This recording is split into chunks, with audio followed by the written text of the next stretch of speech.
Assalamualaikum warahmatullahi wabarakatuh. Saya atas nama Muhammad Irfan, NIM 24215043 akan mempresentasikan tentang regresi linear.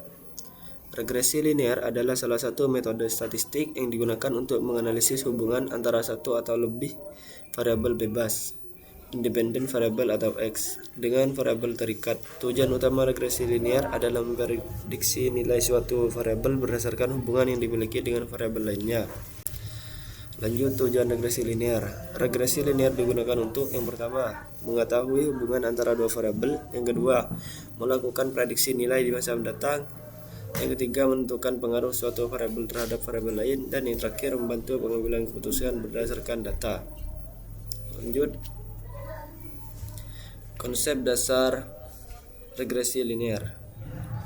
Regresi linear terdiri dari dua variabel. Yang pertama ada variabel bebas, yang kedua ada variabel yang mempengaruhi. Contoh, jam belajar, biaya iklan, lama bekerja, pengalaman kerja biasanya dilakukan dengan X. Variabel terikat, dependent variable. Variabel yang dipengaruhi. Contoh, nilai ujian, penjualan, gaji, produktivitas biasanya dilambangkan dengan Y. Lanjut, bentuk persamaan regresi linear. Persamaan regresi linear sederhana adalah seperti berikut. Ini ada contoh-contohnya. Yang pertama, Y nilai yang diprediksi, yang kedua X variabel bebas, yang ketiga A konstanta intercept, yang keempat B koefisien regresi atau kemiringan garis. Makna bersamaan misalnya diperoleh Y sama dengan 50 tambah 5XY sama dengan 50 tambah 5XY sama dengan 50 tambah 5X. Artinya, jika siswa tidak belajar X sama dengan 0, nilai awal diperkirakan 50. Setiap tambahan 1 jam belajar, nilai diperkirakan naik 5 poin. Artinya, jika siswa tidak belajar X sama dengan 0, nilai awal diperkirakan 50. Setiap tambahan 1 jam belajar, nilai perkiraan naik 50 poin. Naik 5 poin.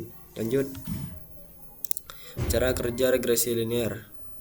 Tahapan analisis. Yang pertama, pengumpulan data.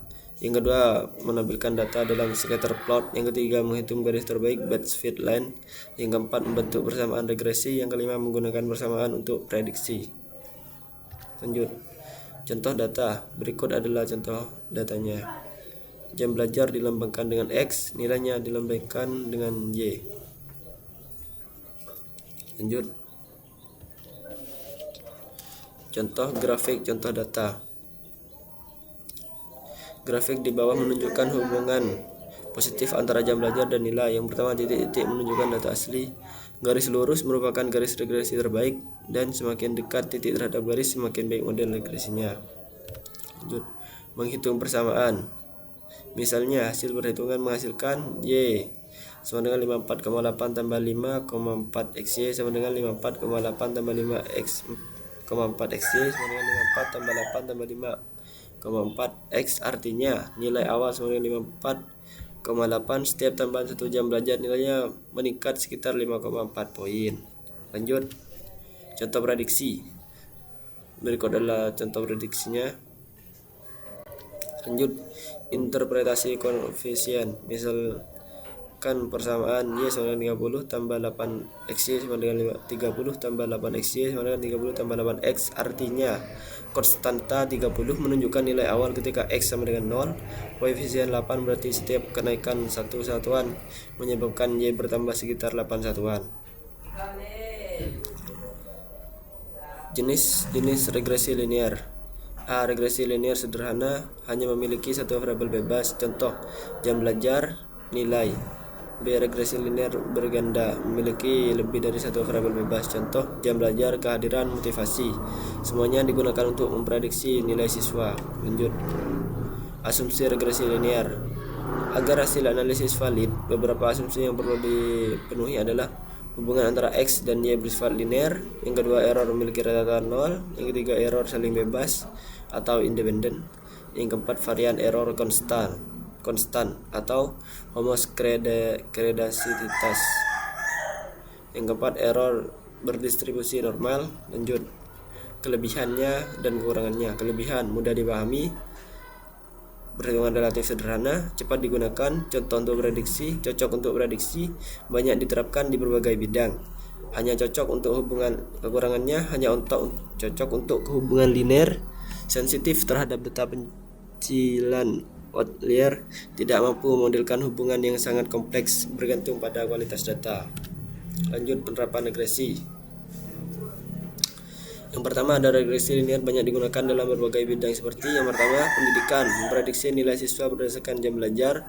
Yang kedua bisnis, memprediksi penjualan berdasarkan biaya iklan. Yang ketiga ekonomi, menganalisis hubungan pendapatan dan pengeluaran. Yang keempat kesehatan, memprediksi tekanan darah berdasarkan usia atau berat badan. Yang kelima machine learning sebagai algoritma dasar untuk pemodelan prediksi. Berikut adalah contoh gambarnya. Lanjut. Kelebihan regresi linear adalah metode statistik yang digunakan untuk mengetahui hubungan antara suatu variabel X dan variabel terikat Y serta memprediksi nilai di masa depan. Model ini dipresentasikan oleh persamaan Y sama dengan A tambah BX, di mana A adalah konstanta dan B menunjukkan besarnya perubahan pada Y untuk setiap kenaikan satu satuan X.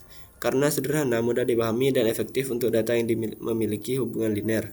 Regresi linear menjadi salah satu teknik analisis yang paling banyak digunakan dalam penelitian, bisnis, ekonomi, pendidikan, dan machine learning. Sekian presentasi dari saya. Jika ada kesalahan kata dan beberapa hal yang masih perlu dipelajari lagi, saya mohon maaf. Wassalamualaikum warahmatullahi wabarakatuh.